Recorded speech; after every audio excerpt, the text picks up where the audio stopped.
Yeah, Chuck, let me get off the phone. You're on the wrong phone. I Chuck, quit calling me on this phone, Chuck.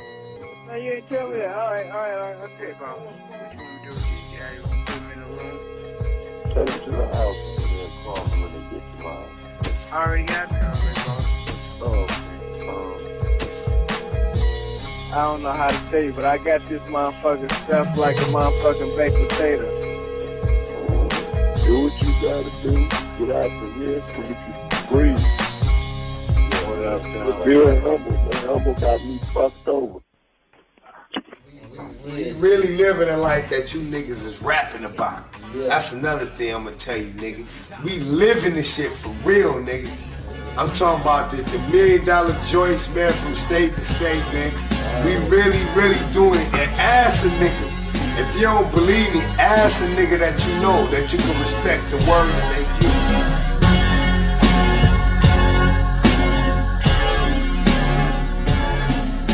give. The year was 2000, and hip-hop was on the rise, steadily moving to the forefront of American pop culture. Crews and companies were emerging everywhere. Stars were being born every day.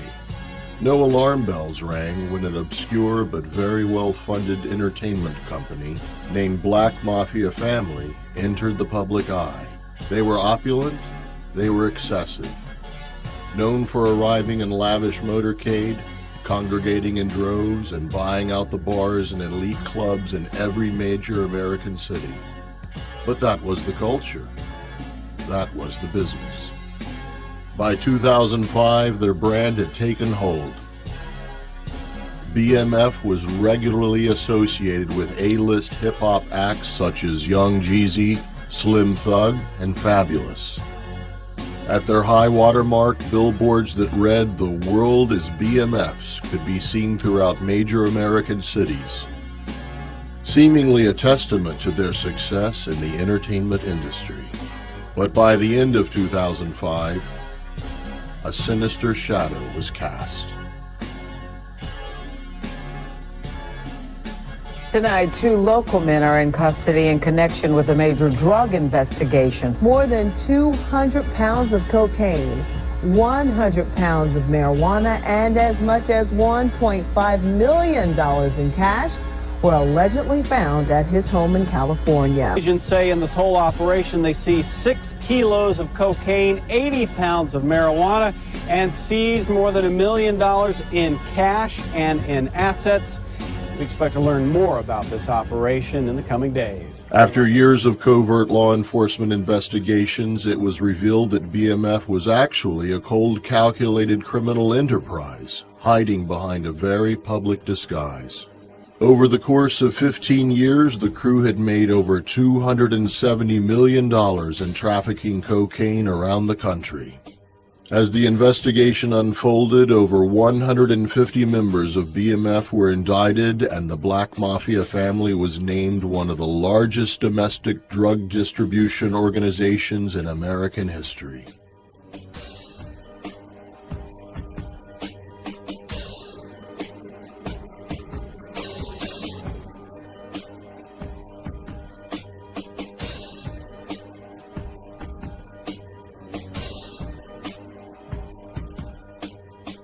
If you go out on the streets of Atlanta today, every street corner's got a guy that wants to commit a crime. Every street corner's got a guy that thinks he's the best drug dealer out there. But you do have to ask yourself, was there something interesting or different about these guys? These are the guys that were willing to go one step further.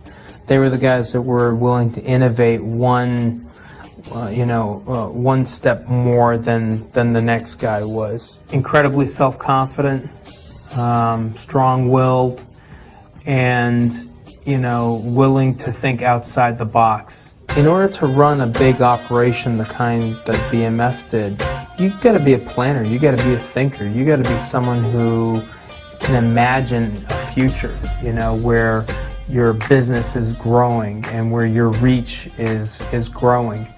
And most of the guys that you talk to on the streets, they're interested in getting their money today, right then, right there. And these guys, I think, they were willing to think beyond that. They wanted something bigger for themselves. You have these two brothers who came from Detroit, came from nothing, and built like literally a $270 million, by conservative estimates, organization employing 500 people. Everybody who's described it to me, who's worked on it, has called it the biggest case they've ever worked on. The whole idea of a black mafia family was like a ghost story.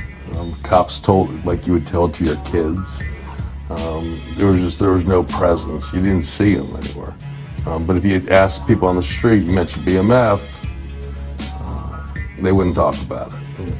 So it was very real to the people who were selling drugs and doing drugs, but to the rest of us, we had no proof that that existed. Truthfully, a lot of stuff that sounded like urban legend, it sounded like too big and too much to be true. But that they were large-scale cocaine distributors moving hundreds and thousands of kilograms of cocaine in multiple states around the country from coast to coast, and essentially living like celebrities or better than celebrities. They were taunting us. You know, it was probably no secret to them that we were after them. They just thought they were untouchable. They were far enough removed that nothing was going to happen to them. One of the investigators said, you know, all cocaine is 3 generations away from BMF.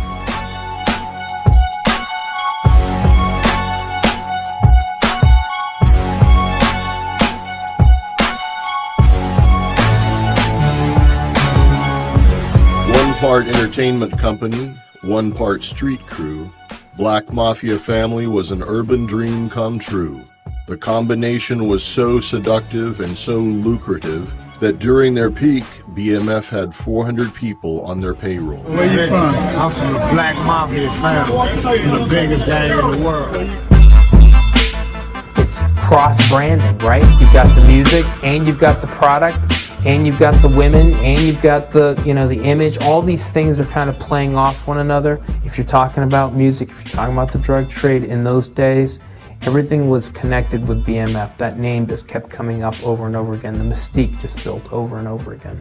It took a lot of ability and leadership skills to hold together all the moving parts that they had going on, just like it does in any corporation or business. They structured it like an organization where they had like their top level, the CEO, the COO, the CFO. Then you had your middle managers who managed each one of the different cities in the different states.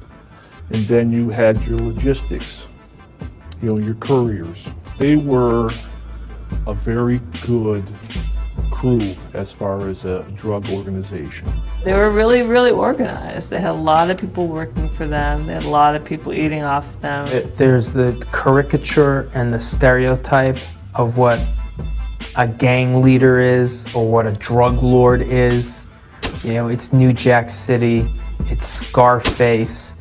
But the reality of it is you get success through planning, through patience. And I think those guys, they had a much more sophisticated view of what this was about. They didn't say, I'm the drug lord and I'm going to act like a drug lord. They were focused on making money. At the top of the organization stood 2 brothers. Demetrius Flannery, or Big Meech, was the face of the organization, the press-friendly CEO. Demetrius tended to be more flamboyant. He was more public. He had a bigger-than-life persona, and he liked portraying that. Terry, Southwest T, was the younger brother and had no interest in the attention. Seldom seen, he was the architect of the operation, the planner, the mastermind.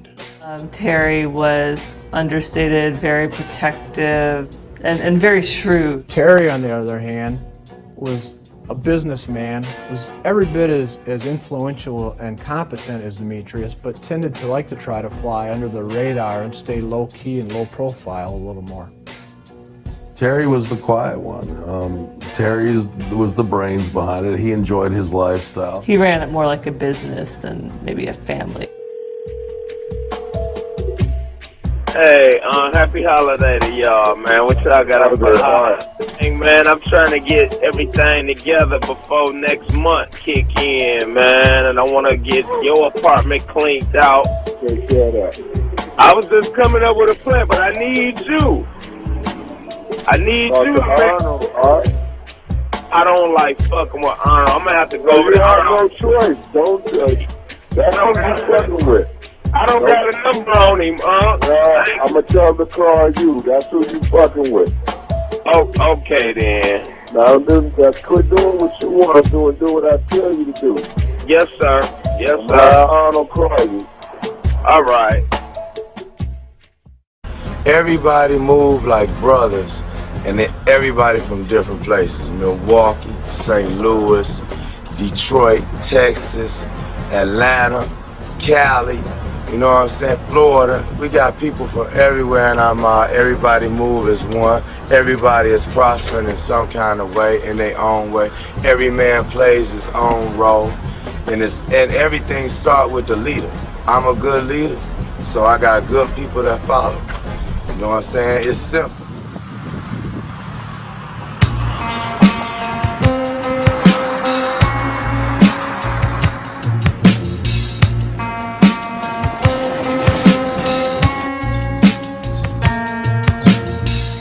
The Black Mafia family was an ambition 20 years in the making, arising from the hard streets of Detroit. Meech and Terry got into the drug game for one simple reason. They no longer wanted to be poor.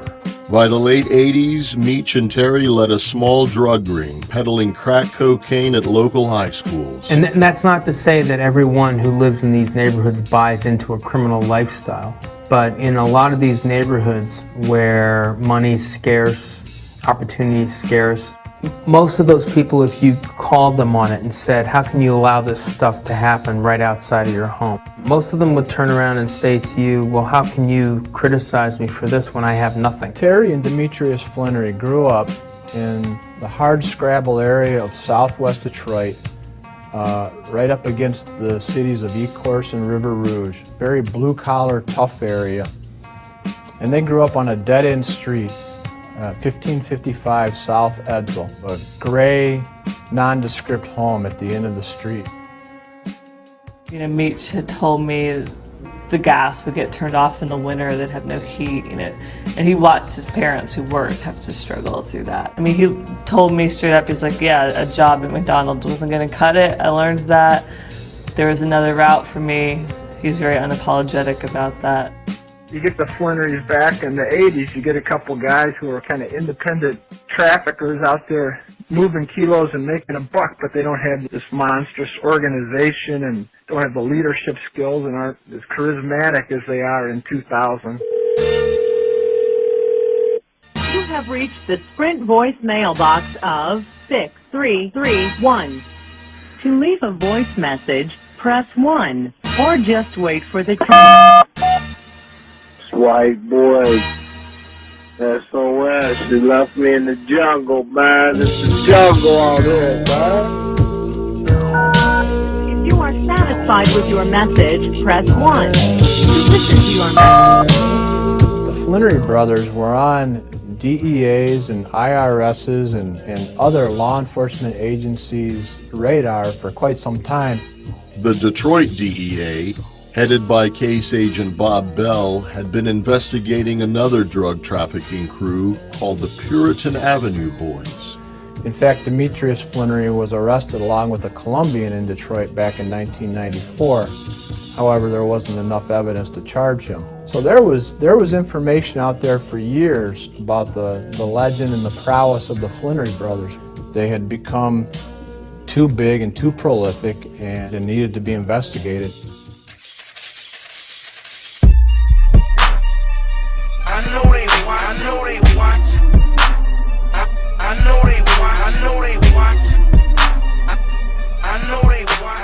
In a complex case like BMF and tracking down the two brothers, there were numerous vital steps that the DEA took that enabled them to put together a case that stands close to 10 years and involved the efforts of numerous branches of local and federal law enforcement. And it was a logistical nightmare, and the only way we were successful was by working together with our DEA counterparts, IRS counterparts, and other law enforcement counterparts all over the country. As far as nationwide investigations. This is, the biggest one I've ever been involved with. And we built that relationship up, built up trust, and we shared information seamlessly.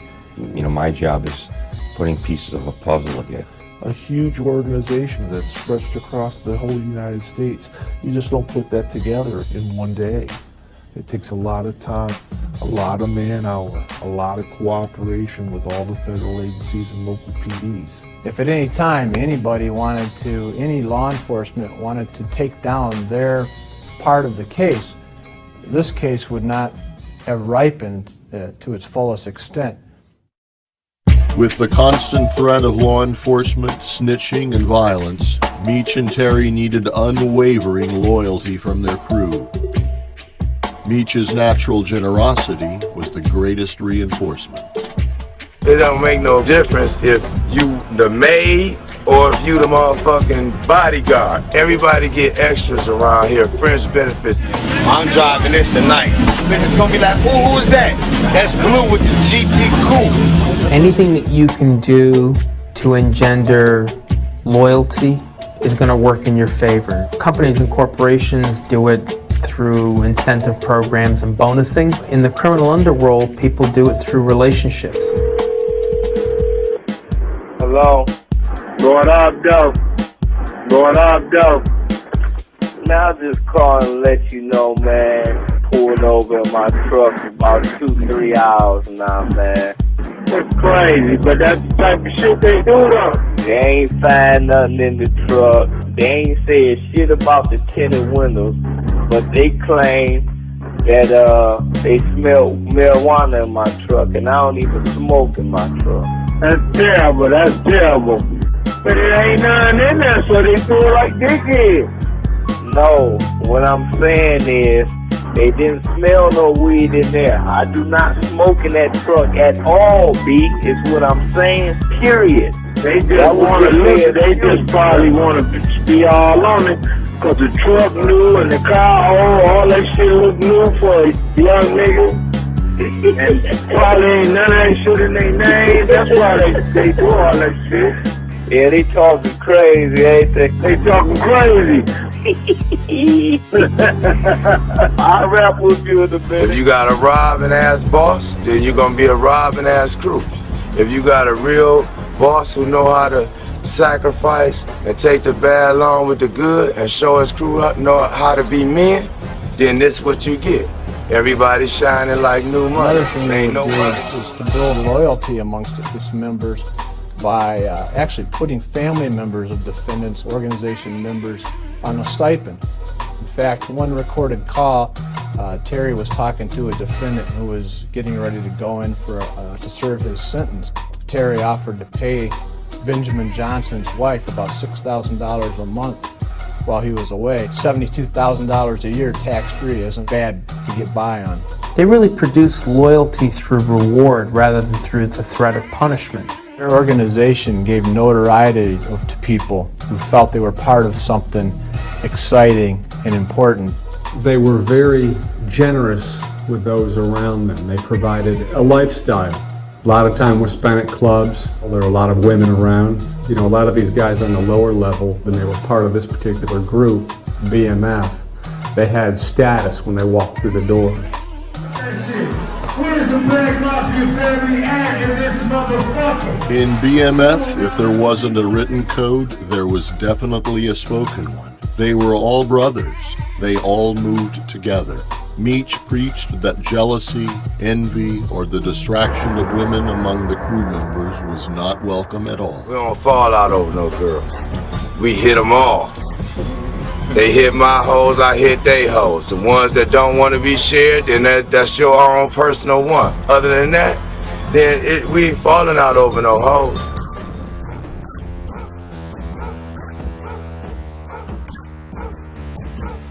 From the onset, Meech and Terry proved to be resourceful business partners capable of capitalizing on every opportunity.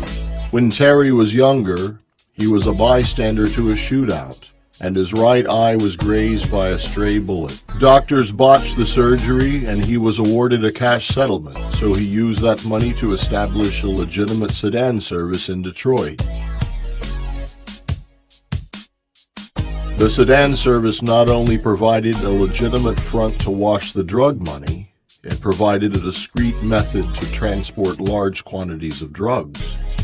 But that actually became sort of the skeleton of much more advanced fleet of vehicles that would eventually move thousands of kilos of cocaine across the country. Yeah. Hey, boss. Did the black car get there yet? No, the black car, no, it's not, but the gray one left yesterday. Alright, that's good. Ask Lou, do they want to go home or do they want to get in the black car when they get there? He said he'd rather go home. He said he got some things they got to take care of. Alright. I tell him to go home while I have Papa take care of him.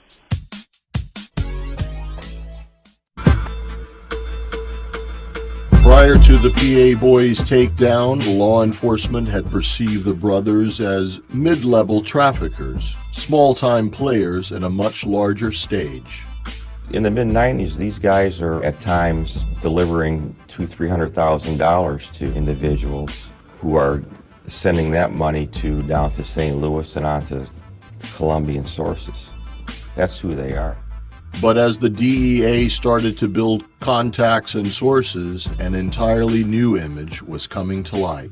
What happens is in December of '03, early '04, Bob Bell, the other DEA agents, they start contacting their sources to try and get as much information as they can on the Flannery brothers. Now they start hearing stories about how Terry's got a mansion out in California, Meach has got places down in Atlanta, they're driving all these high-end vehicles. That's what you're hearing from sources. For years, Terry and Demetrius Flannery attempted to live like ghosts, going back probably 10 years worth of income tax return records. There were no records of them ever having filed. Along with that, they each had about at least 5 or 6 aliases and had that many different fictitious driver's licenses in several different states. From the mid-90s to early 2000, Meach and Terry went from a $1 million a year business to a $1 million a week business. The only way to achieve that kind of growth in the drug trade is to increase the supply of your product, and that usually means cutting out middlemen and getting closer to the source. When you look at the industry with the drugs and how the movement of drugs come here in the States, the American blacks don't really control that trade. Demetrius Flannery went out to California. He just went out there looking for sources. He hooked up with one of the co-defendants, Wayne Joyner, California guy who knew some Mexicans. Meach and Terry may never have risen above middle-class dealers had they not met Wayne Joyner. He became one of the Flannery brothers' key people. Wayne Joyner was a drug trafficker from California who had good connections. He knew guys that could do houses, he knew the car guys, he knew the Mexicans.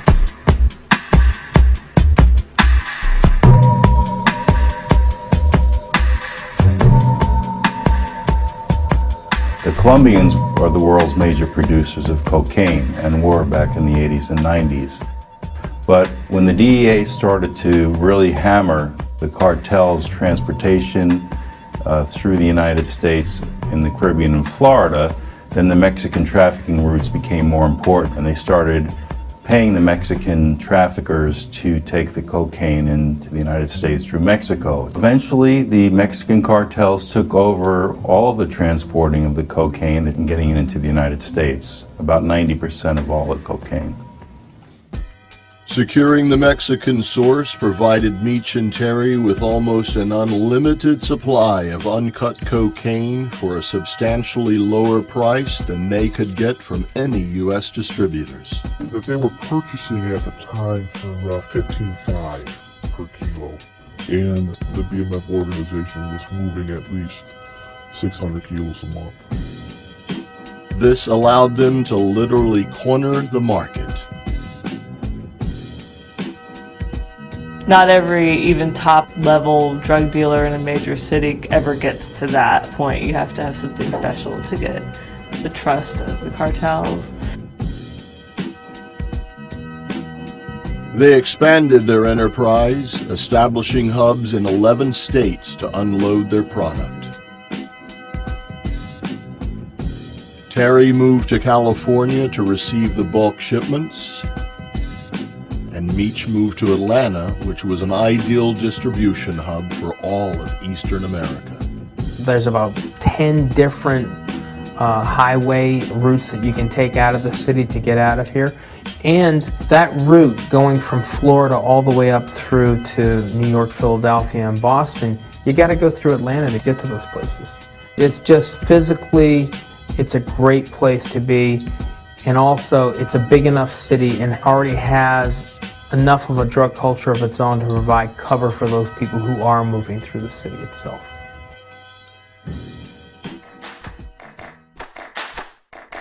Atlanta was definitely becoming a strategic location for the drug trade, but the culture attracted Meech too.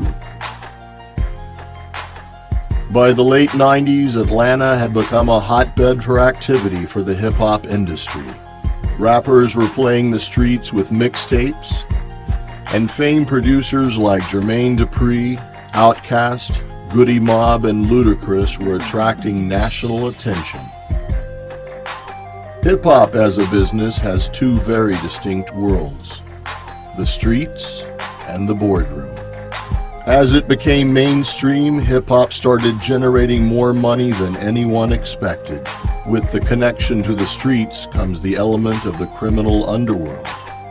There is no secret that hip-hop record labels were being started with drug money. Jay-Z, for example, has always been honest about his previous life and how he left paper bags filled with cash for radio DJs. Meech too was captivated with the allure of the music industry, and as he gained more money and power through his ever-expanding drug empire, he set his sights on conquering a new frontier. When the Detroit DEA decided to investigate the Black Mafia family, they knew the organization was going to be tough to penetrate. It was such a tight-knit group. There was no way to get somebody in. We could make buys from the underlings, but as far as getting somebody into the organization itself, it wasn't going to happen. But early on, Bob Bell and his team got a lucky break. Using confidential informants enabled the investigation. They were able to identify a phone number for a BMF manager named Benjamin Johnson. Shortly after, they successfully got a court-ordered wiretap to listen in on his phone calls. After only a few short weeks, the Detroit DEA struck gold. A couple of weeks into the wiretap, we intercepted a call. We didn't have the person's name, but we immediately knew that it was Terry Flannery by his commanding voice and Benjamin Johnson's respect and deference for Terry. What up, though? I need to fly to Florida and drive this car back to Detroit for me. Okay, when you need me to do that, sir? As soon as possible. Okay, that's not a fly to white boy. Yes, sir. You gotta drive this car like you got some sense, because a hurricane gonna come that way. Okay. We immediately knew we had Terry and knew we had an important phone to target for the next wiretap. Getting a wire on Terry's phone was the turning point in the DEA's investigation. They had finally infiltrated the inner sanctum. For Meech and Terry to successfully run a nationwide trafficking organization, they needed to establish a protective infrastructure. They set up stash houses in key hub cities, always in other people's names and usually in mansions and upper-class neighborhoods. There is something that you get for living in those kinds of neighborhoods, and one of them is it's a safe place, not just in terms of keeping it away from the police, but in terms of keeping it away from other offenders. Somebody knows that you got $9 million worth of drugs in your house. They're going to come looking for it. The various stash houses had nicknames. There was the Elevator, the Gate, the White House, And then there was the infamous Space Mountain, a modern multi-million-dollar enclave that had a perfect wraparound driveway for limos to deliver 200 kilograms of cocaine, located in the heart of Buckhead, the wealthiest neighborhood in Atlanta. Buckhead residents are snooty. They don't like outsiders, but how a large national black organization managed to, with the flash and the bling and the rims and the cars and the girls, how they managed to do this and nobody complained in a neighborhood where they complain if your dog walks on your curb. Even the day we took everything down, we had more people on our backs about that. You know, we were making noise. But it was like, yeah, we made noise, but they never complained about him. In charge of the stash house was J-Bo Brown, Meech's second in command. J-Bo was really just kind of being the general manager of BMF. He would be like at the stash houses when the drugs would arrive. Like Meech would never be in the same room with drugs or anything like that. So it's almost like doing some of the dirty work that Meech really couldn't do or wouldn't do. So he was the guy who was really just running the ships for him. Another innovation that the two brothers used, which was not all too uncommon, was sophisticated traps in their vehicles to hide the cocaine and the money as they moved city to city. When you have cars like this and they want to build secret compartments, how does that work? You have people that sell jewelry for a living. They need to carry around their products. They need to carry around money. Sometimes they have weapons for their personal protection. It varies according to what you want to put into the vehicle. Basically, in a vehicle like this, you know, we could take this entire area. We could take that carpet and we can cut it. We can reattach it to a piece of aluminum and bolt that to a welded enclosure under the vehicle. Then we can make that piece pop open. We can make it motorized up. We can make it airtight. We can make it waterproof. We can make it however you want it, and it will look like there's nothing there. You could take this vehicle back to GM and they wouldn't even know it was there. They had a Lincoln limo. They had about $1 million in a secret compartment, and no one was able to find this money until 2 years later. They can be built that sophisticated. Yeah. Every vehicle was a moving trap. They were amazing. I mean, I had to admire their ingenuity. They had real strict rules about like nobody who's below this level of management can even know how to open the traps that they had installed in these cars to access the drugs. I mean, which would be basically be like, okay, put the car in reverse, turn on defrost, hold a magnet up to the dash, and turn on the windshield wiper. These traps were high-tech, very sophisticated, electronic, hydraulic. Some of them had vacuum pumps in them to try to overcome or thwart drug-detecting canines. It would make it difficult. We were able to seize a Hummer limo, and notwithstanding the best efforts of law enforcement to find the secret panels, we managed to miss it. I think a year or so later, the man who bought the limo managed to find the $1 million in it.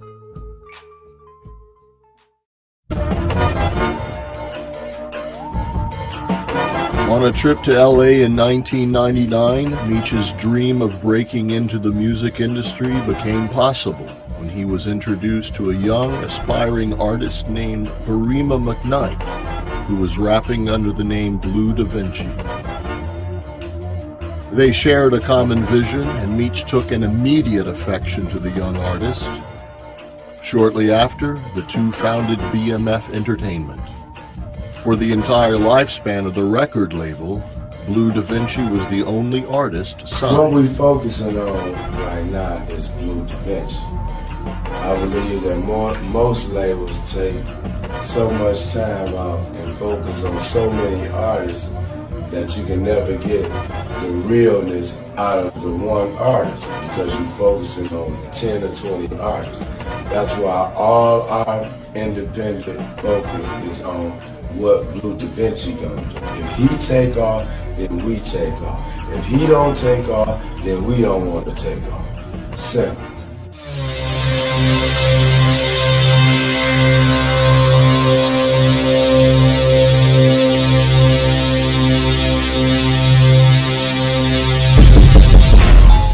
The business that they chose to hide behind, to use as cover, was also an industry that was critical for improving their reputation and providing them with the social capital that they needed. And it created loyalty, it created a mystique, it created interest, and it provided a fantastic cover for them. It was totally realistic. Would you see these guys and say, well, they're part of the music industry. They look the part, they act the part, they understand the culture of the hip-hop lifestyle. It's not like they were trying to open up, you know, a bunch of McDonald's or something like that. And this BMF entertainment thing is more than just a record label, production, some niggas doing music, or just some street niggas, man. This is really all about going state to state and linking up motherfuckers from the streets, man, from all over. No matter where you from, no matter what you look like, how fat you are, or whatever. You know, niggas that got a little money and a lot of sense, man, we looking for. And start making some of these black dollars happen, man.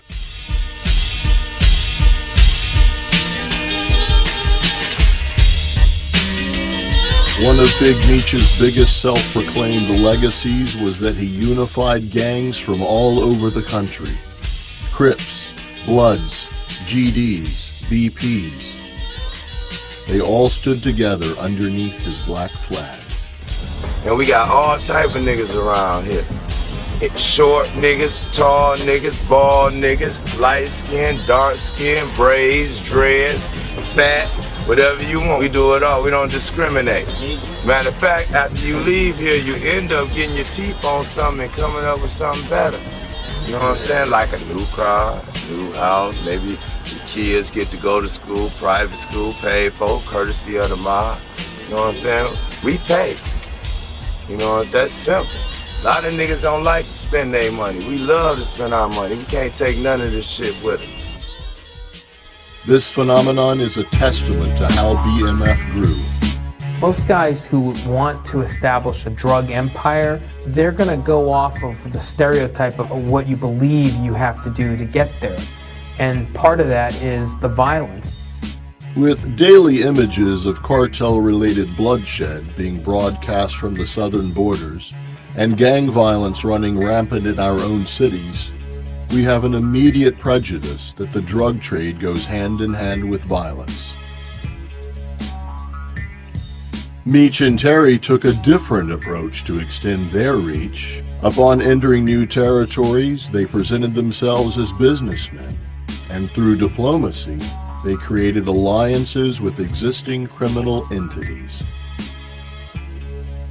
They kept their eye on the ball. Because, you know, you get enough bodies laying around and law enforcement attention is going to come your way probably faster than when there's not that type of activity. In a way, that's what made them so successful, because they never engaged in a lot of violence, so that the attention was never drawn to them in the way that it might be to another group of people. As much as Meech was a natural negotiator, the bottom line was probably the most persuasive element in BMF's success. With their vast supply, the brothers offered kilos of coke for only 17 grand, $2,000 to $3,000 less than their competitors.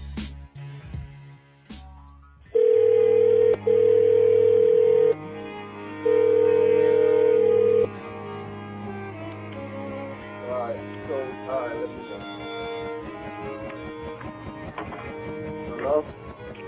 Uncle Duty, wrong phone. Huh? Wrong phone. What up, though? What up? Hey, you ain't give you the new chip to the new phone? What's this from me, bro? My new check. Which one? The last one I got? Put it in the new chip. What you do with the phone that I gave? Oh, yeah, I still got it. No, he ain't give it to me. He said he couldn't get a hold of Doug or some bullshit, and I had to leave. You got the old phone? Yeah. You got it on you? Yeah, I ain't got no time on it, though. You told me to burn out the time. Often, while we were intercepting Terry talking on a particular phone, he would be using push-to-talk phones in the background, having other conversations. So he had multiple phones going at any one time, and then of course had a reserve of phones for him and his organization members. So about the best thing we could do was, as Terry would transition from one phone to another, was to try to keep pace and spin to the next phone. And we successfully did that with about 3 of Terry's phones.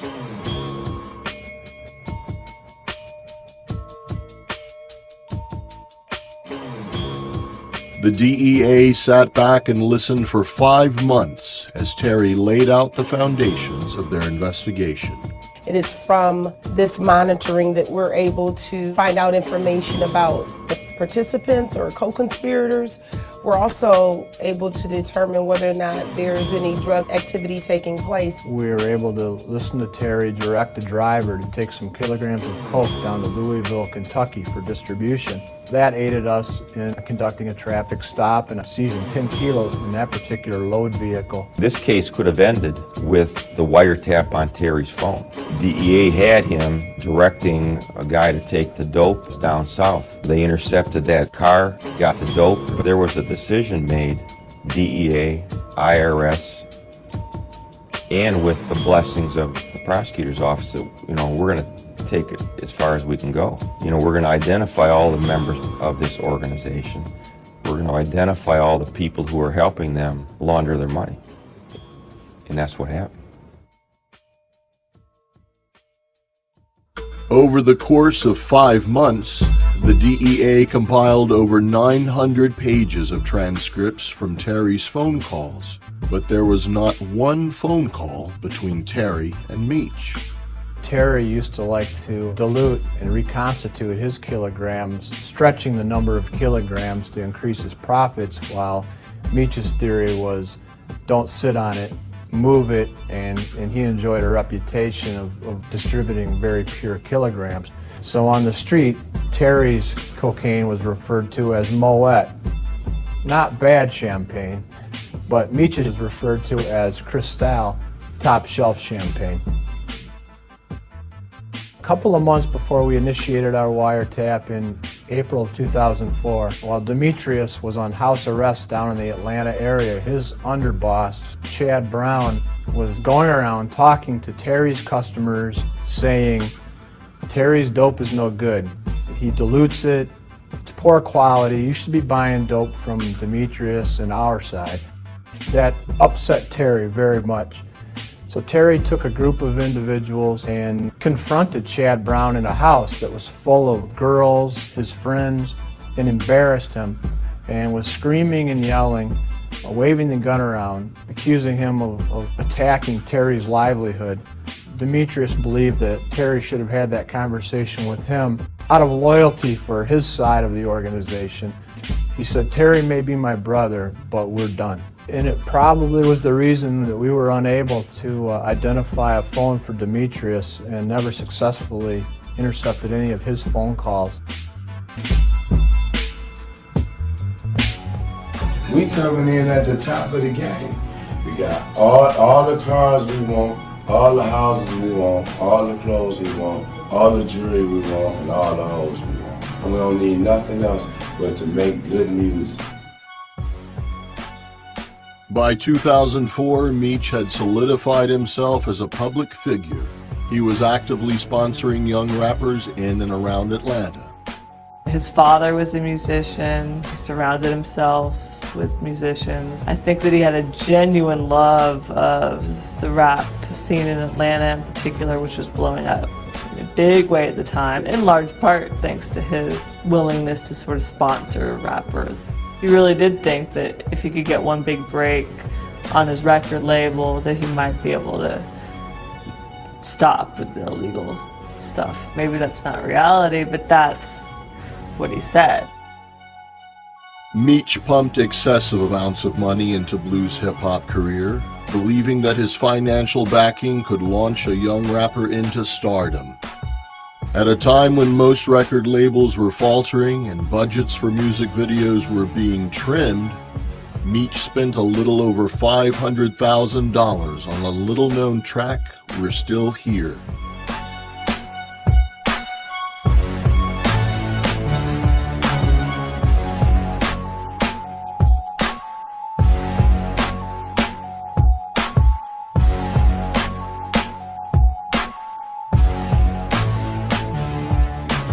instead of getting 5 artists, put 100,000 a piece into each one of those artists, and you're doing everything small. Well, if you put the whole $1 million or $500,000 behind Blue Da Vinci, now you got a big project, it looks big and everything bubble.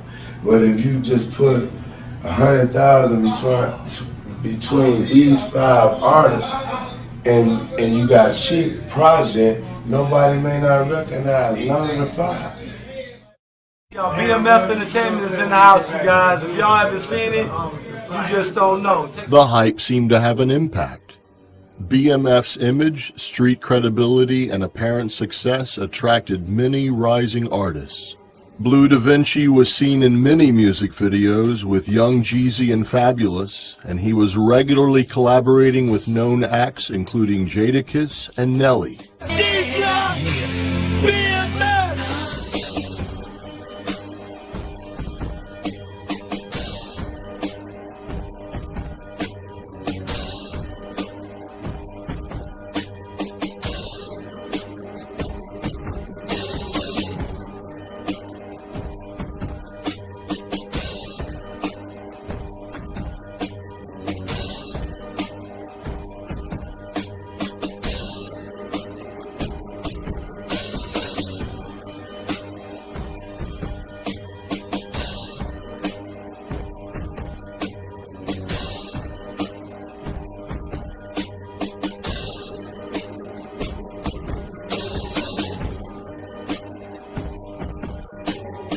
Saying something, nigga. It's a real movement going on right here. Young Blue Da Vinci, Young Jeezy, Baby D, and the rest of the motherfuckers that roll with the BMF Entertainment Squadron, nickel.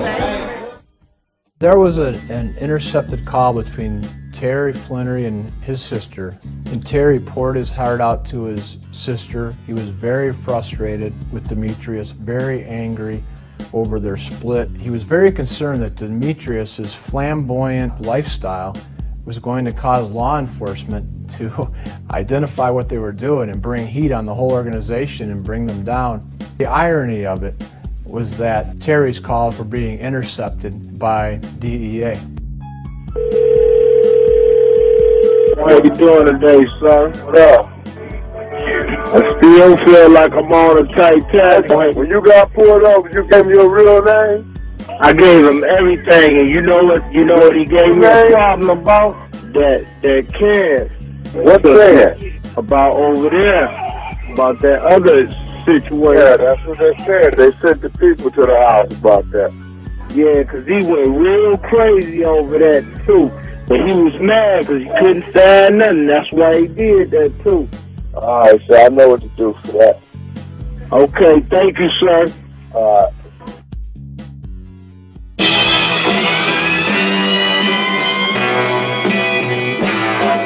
About the same time, the Detroit DEA was developing their investigation on Terry's side of the organization. Bolton County prosecutor Rand Sahi was overhearing rumors of the mysterious Black Mafia family's presence in Atlanta. The whole idea of a Black Mafia family was like a ghost story. Cops told, like you would tell it to your kids. There was no presence. You didn't see them anywhere. But if you had asked people on the street, you mentioned BMF, they wouldn't talk about it. So it was very real to the people who were selling drugs and doing drugs, but to the rest of us, we had no proof that existed. The Atlanta side of the investigation began on the night of September 7, 2003. Police were alerted to a shooting after an opposing crew targeted a BMF stash house for a robbery. We had a case, it was a shooting, a home invasion, where the people who were in the home actually shot the invaders, moved everything out, dropped the invaders off at the hospital, but they left a key of coke in the process of cleaning out their house. Their house had a large bank-type vault in it, and they claimed to be BMF, and that's where it started. One of the men arrested at the house was one of Meech and Terry's key financial consultants. It was Doc Marshall and Kenneth Harvey, the two defendants in that case. Doc was very smart with numbers. He was really called the CFO of BMF. He ran all kinds of spreadsheets and reports for both Meech and Terry. Bill Marshall is the kind of guy that drug traffickers need. He knew how to work the financial side of things and obtain loans on cars and homes and to cover up the source and ownership of those items. Without a guy like Bill Marshall, they cannot enjoy the fruits of their labor. The incident was not the first time Doc Marshall had come up on law enforcement's radar. He first came on our radar during a roundup on the Puritan Avenue investigation. We seized a BMW 760, $125,000 car. The vehicle had been obtained through Bill Marshall's business called Exquisite Empire, which was based out of Atlanta. As police searched the crime scene, they found a key notebook that contained obvious drug records of the trafficking organization, including associates' names and phone numbers and straw buyers' identities. The shooting at Doc Marshall's house was Atlanta's first taste of the Black Mafia family, but it was not its last. Meach himself made headlines 2 months later for his involvement in a high-profile double homicide. On the night of November 12, 2004, Big Meach was treated in the ER for a gunshot wound to his buttocks. Earlier that night, there was a shootout outside of Club Chaos, a hot nightclub in Atlanta. One of the men killed at the club was P. Diddy's bodyguard, Anthony Wolf Jones. Wolf was a well-known guy here in New York who was very much a street guy, and Wolf was one of these guys that you really would mess around with. You know, he had a very quick temper. The story goes that Meach was hanging out with Jones's ex-girlfriend, and Jones would not have it. An argument ensued, and then guns got drawn. And then Meach had his guy with him, and Wolf had his guy with him, and ultimately Wolf and his guy lost. Meach was initially arrested for the double homicide. The Atlanta Police Department conducted a search on a mansion they believed to be Meach's residence. They hid this Bel Air Lake house, the White House, which is a Flannery house. They go there looking for a gun that they believe Demetrius Flannery may have used in the shooting at the club down there. Although the murder weapon was never found, a notebook similar to the one seized at Doc Marshall's house was recovered. The Atlanta investigation was heating up, but Meach's murder charges would soon be dropped. No witnesses would come forward, and as Jones was shot from behind, there was not enough evidence to maintain the charges. It was a justified shoot. No matter how bad everybody wanted to get Meach, that was one where the evidence pointed to the fact that they were defending themselves. Jones stepped out of line. Over the course of the next 3 years, the Black Mafia family's reputation in Atlanta grew more imposing and violent. They were violent. They would walk into clubs and take over the clubs. They wanted your girlfriend, they'd take your girlfriend. They wanted your car, they'll take your car. There was not a damn thing you could do about it. The gang's numbers swelled, and their ominous presence loomed throughout the city's nightclubs. There were stories of people getting thrown off balconies at bars, punched in the face and kicked and stomped. That was the reality of BMF. You know, so for every grandmother whose grocery bill they paid for at Publix, there was 3 grandsons lying in the hospital somewhere with broken bones. Atlanta had become a battleground, and the violence seemed to swirl around BMF and its associates.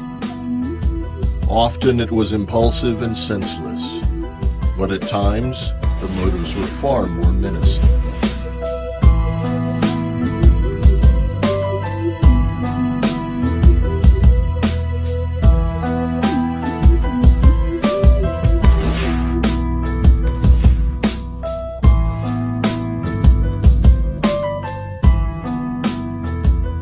I got some shit that'll stand you up, and I got some shit that'll take your life in this motherfucker. Nigga, this that 357, nigga, that Trey Pound, nigga, Magnum, nigga, with a lot of gunpowder behind each shot. It's that shit that's gonna blow you about 4 feet back, nigga. I only got 6 of these shots. I only need 1.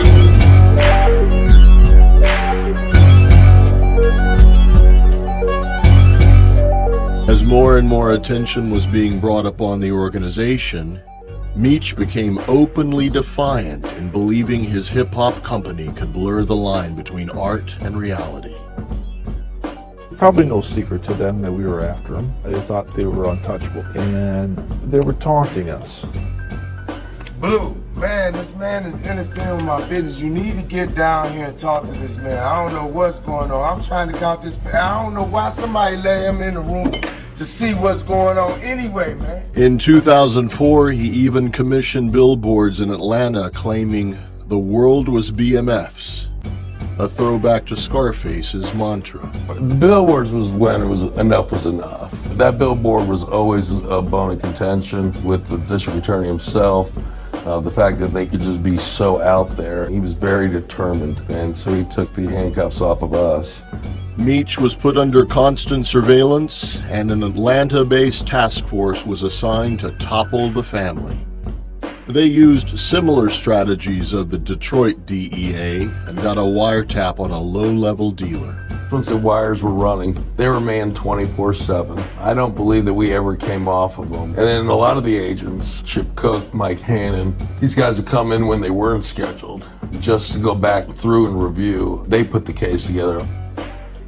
Their diligence paid off, and they were able to spin up several times all the way up to a high-level BMF manager favored by Big Meech himself. They would watch The Wire on HBO, and they would talk about it. And we'd sit there white-knuckled, the episodes where they would throw all the burners away, and they would talk about, good things these idiots down here don't know how to wiretap.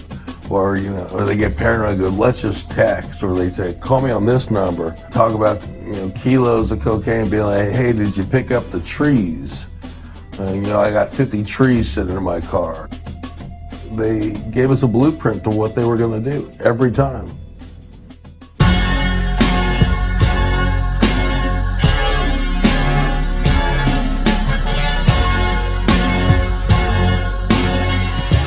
As the evidence mounted, the Atlanta Task Force conducted a series of takedowns on BMF associates and stash houses. Meech had started to see ghosts. He was seeing cars and cops everywhere he went. The heat was on Meech, and he knew it.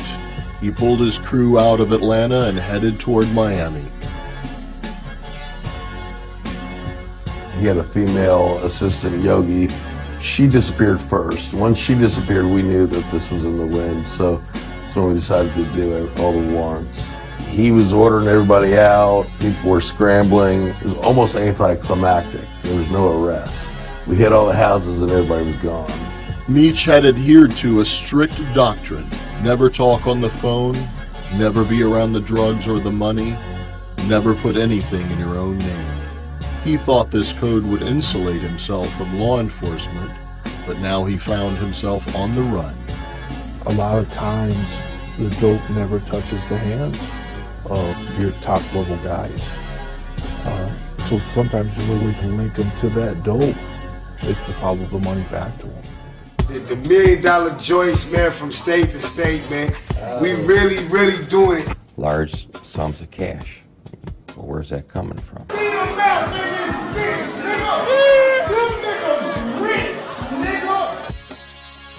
We caught a break with some of our intelligence and financial records, and that changed people's perception from it's an urban legend to, wow, these guys are actually making millions and millions of dollars and essentially living better than celebrities. I mean, flying around in Learjets, staying in presidential suites, living in multi-million-dollar homes in multiple states. Meech was down in Miami. There was a place he was renting there, this gated house, at like 30 grand a month. Every place we stay at, LA, Atlanta, Detroit, we have homes, our own homes. We don't have to go in and rent shit. We got our own houses, we got our own cars, we got our own hoes, we got our own clothes. It was claimed that the funds were legitimately being generated through the entertainment branch of BMF. You don't know all the money that Demetrius Flannery spent in the clubs, or on clothes, or on girls, but And we know from the investigation that was documented, $1 million plus in cars purchased, $400,000 in cash for a car, $250,000 in cash for a car, $100,000 in cash for a car. Terry Flannery's house on Mulholland Drive, $600 and some thousand cash through bank accounts to, make that purchase. To put a number on it, I mean, millions.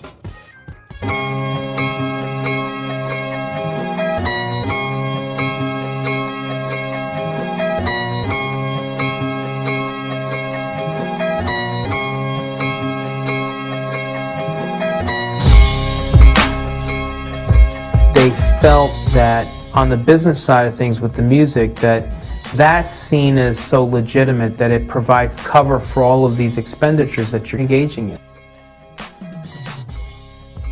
Meech had a fleet of luxury cars fit for a sultan. Rolls-Royce Phantoms, Bentley Continentals, Lamborghinis. Apparently he maybe had the only white Maybach in the United States. He had one shipped to himself in Saudi Arabia.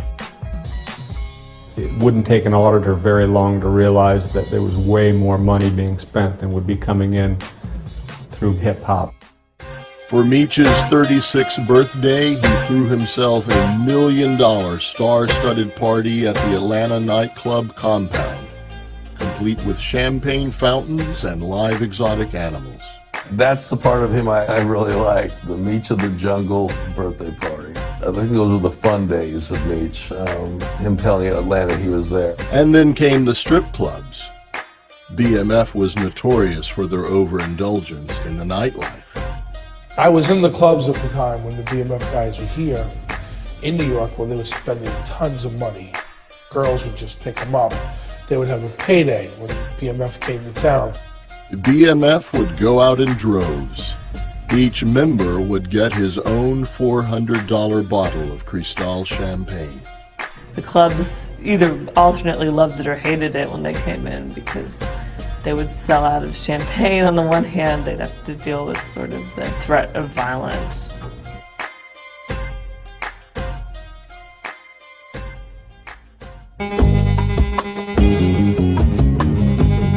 Now y'all dudes out there talking about y'all make it rain, man. We the originators of making it rain. That's a message to everyone else. I've got so much money, I can literally throw it up in the air and not even care about it. When we go out at night, whatever we spend, 50,000, 100,000 in the motherfucking club, we can afford to do it because we ain't bring it all with us. A lot of niggas don't like to spend their money. We love to spend our money. We can't take none of this shit with us. None. Ain't no armored trucks pulling up at no funerals. The best relationship and partnership in federal drug law enforcement are a group of DEA agents married up with a group of IRS agents. It's a whole nother expertise and full-time job to exploit and uncover the layers of laundered money and items purchased secretly by nominees. Typically, these people aren't going to have anything in their name, which was the case with the Flannery brothers. Absolutely nothing. They don't file tax returns, no assets. So what you have to do is start looking at family members. The house that Terry Flannery had in L.A., his girlfriend, Tanisa Welsh, it's in her name. He sets up a company for her out there called Oracle Motorsports. Really doesn't do anything, but he's got all these high-end cars in there, which are his cars, which he's got auto brokers out there that he's feeding money to, buying his cars, keeping him in their names. For years, IRS agent Scartozzi traced the money back to Meech and Terry, continually uncovering more and more people who helped the two brothers to hide and launder their money. Terry had a girlfriend here in Detroit. He had a house for her in Canton. Started looking at how's this young lady buy this house. Show she put, $100 and some thousand down on it. Well, how she put that, where'd that money come from? Cashier's checks that came out of a credit union. Where'd the money come from to fund those? It's just a matter, you just build and build and piece and piece. One unsuspected accomplice to the two brothers was the famed jeweler to the stars, Jacob Arabov. He essentially, of course, is a businessman and is in business to make money. And Demetrius and Terry Flannery had a lot of money to spend, and they liked spending it on, besides cars and homes, on nice jewelry, very flamboyant jewelry. One watch that Terry bought, it was encrusted with diamonds and was valued at about $100,000, in fact. Jacob the jeweler extended a $1 million line of credit to the brothers.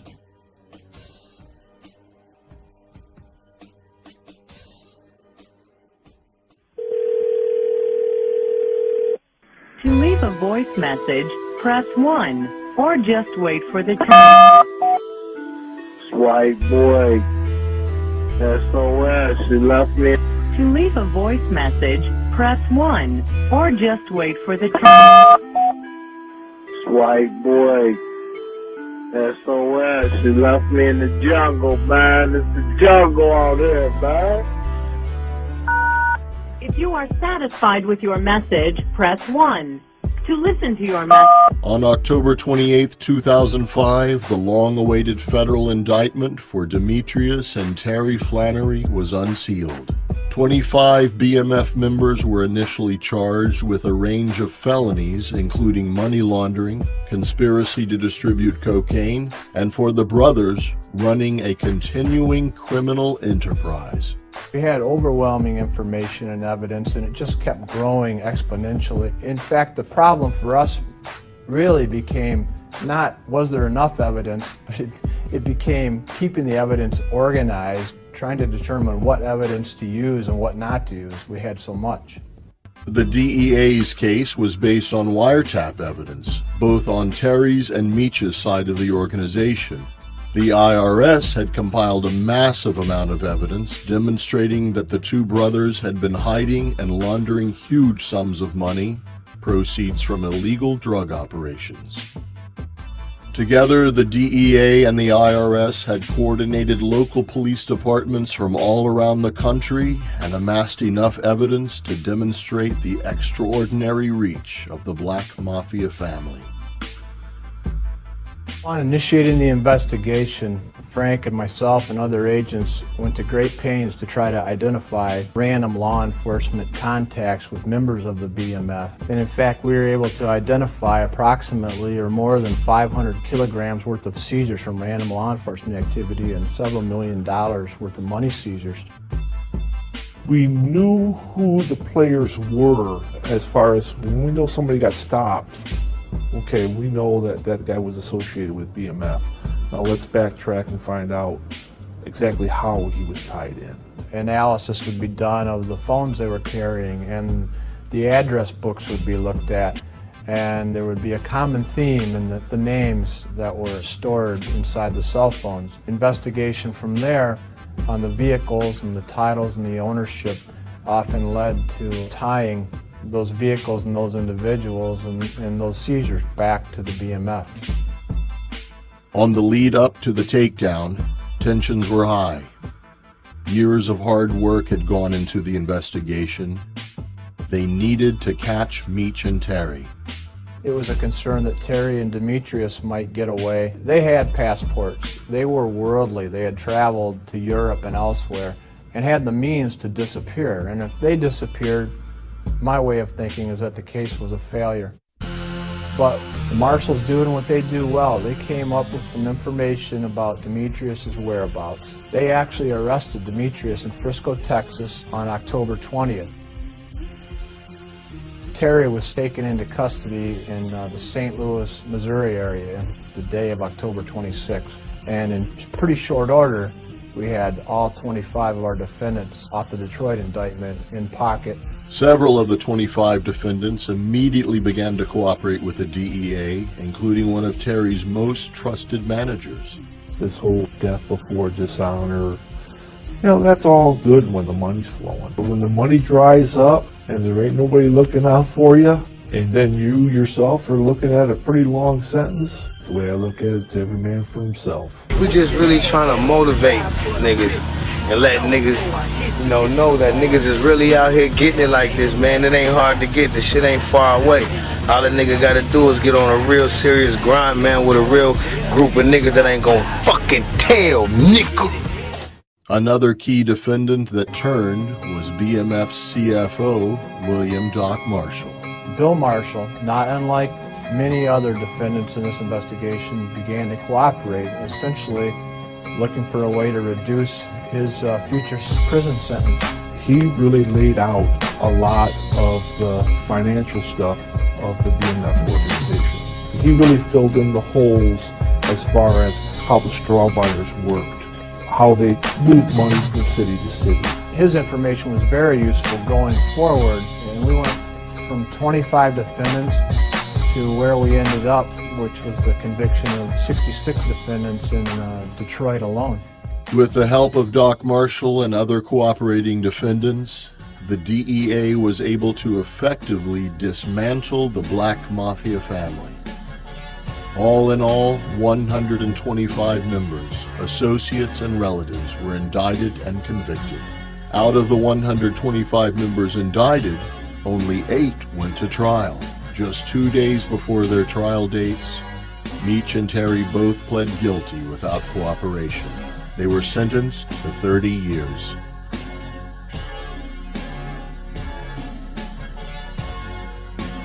Both Demetrius and Terry Flannery and almost all the rest of the members of the organization realized that the evidence was absolutely overwhelming. So pleading out to 30 years, I suppose, seemed a little bit better than life.